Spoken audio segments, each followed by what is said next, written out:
not there when Patrice Lumumba of Congo was assassinated by the CIA and the Belgian government in 1961. We were not.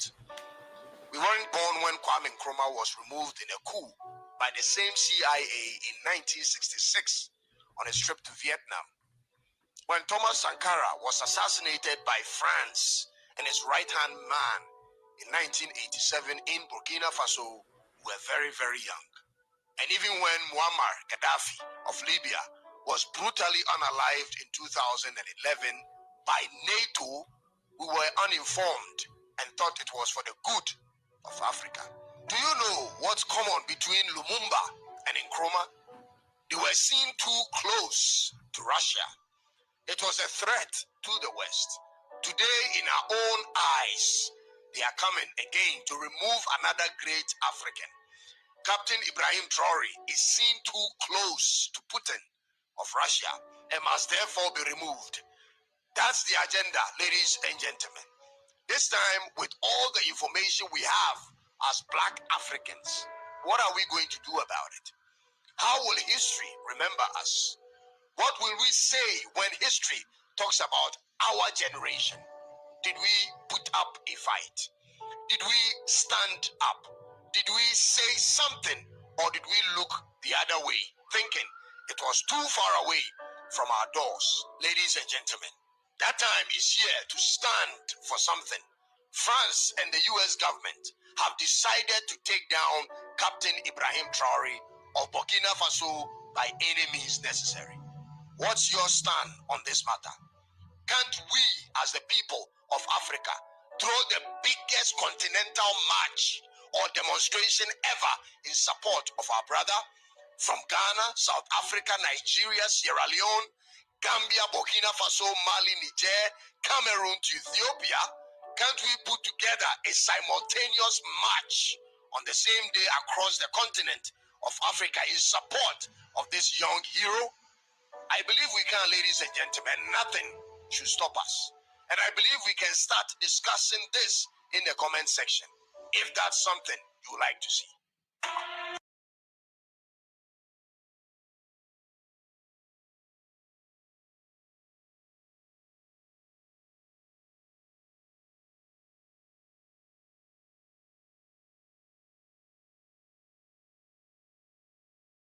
It should be noted that the masterminds outside the country are all located in Côte d'Ivoire, including the aforementioned Bahare Abdrahman.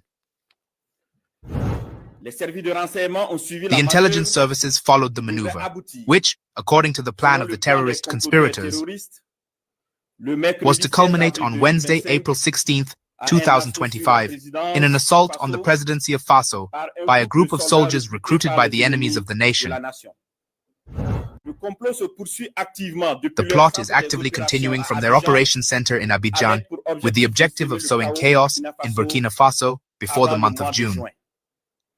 According to this shocking press release from Burkina Faso's minister in charge of security, the following revelations from Burkina Faso's intelligence services have just exposed a chilling betrayal, a coordinated plot involving military deserters, foreign actors, and terrorist leaders, all aimed at collapsing the country from within and placing it back under the grip of foreign control.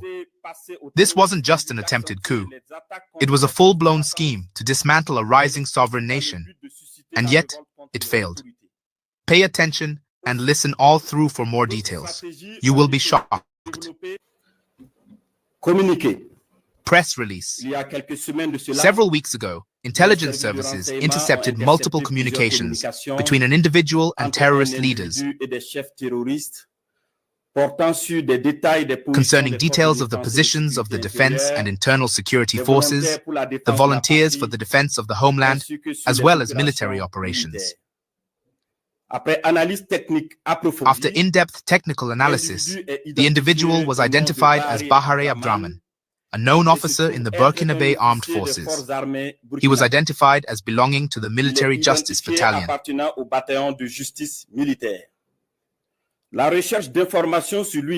Information gathering within his unit of assignment enabled intelligence agents to discover that the officer had been in a situation of unauthorized absence for several weeks and was the subject of desertion proceedings.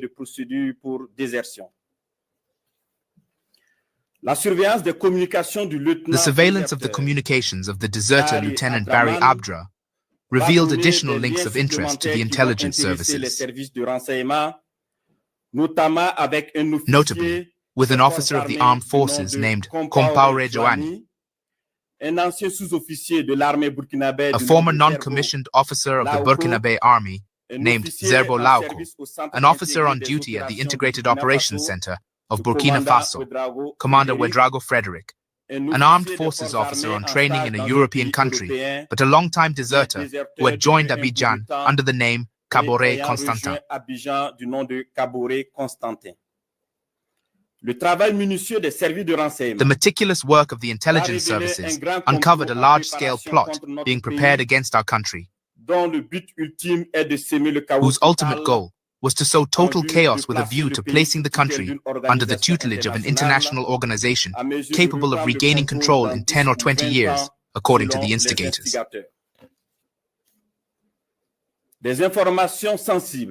Sensitive information was passed to terrorists with the aim of increasing attacks against the fighting forces and civilians in order to incite revolt against the authorities. Furthermore, other strategies were developed to disorient the intelligence services in order to lead them to carry out mass arrests within the defense and internal security forces, and thus hope to create frustrations and a sense of fear.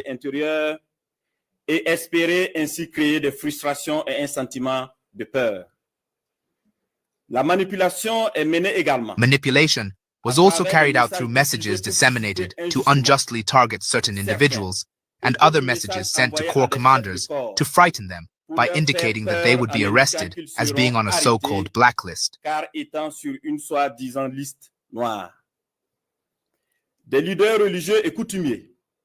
Religious and customary leaders were solicited to convince certain officers to engage in this deadly mission.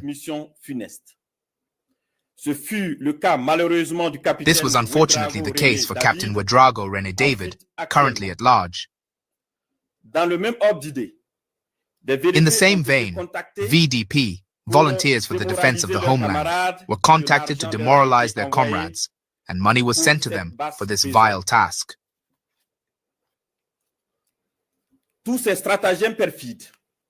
All these perfidious stratagems were developed for the sole purpose of destructuring the army and sowing chaos.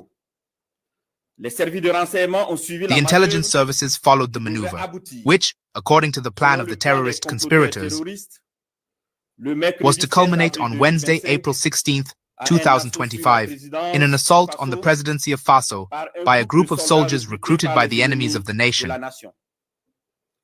This assault was to be carried out at the same time as several large-scale terrorist attacks to occupy the airfields, failing to be able to destroy the aircraft on the ground.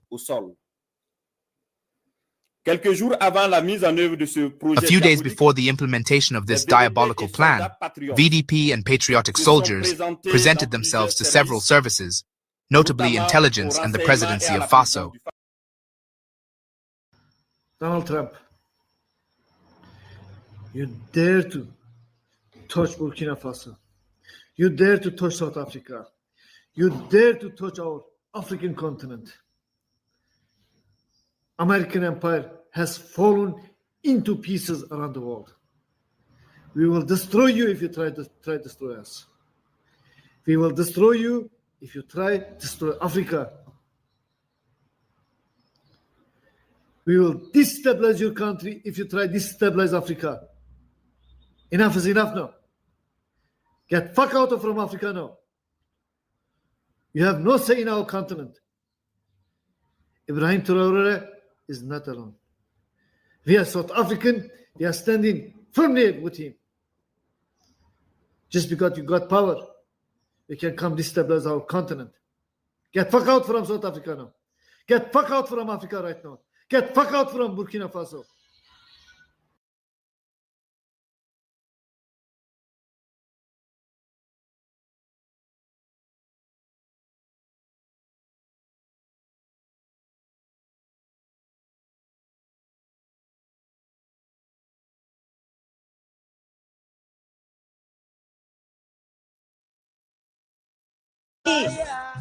Like this man didn't kick France out of his country. Like this man didn't open up 2 tomato processing plants. Like this man didn't make medical health care free for all, no matter what your status is. And recently, over the last couple of days, made education free up until uni. The dirty, stinking colonizers want to arrest him.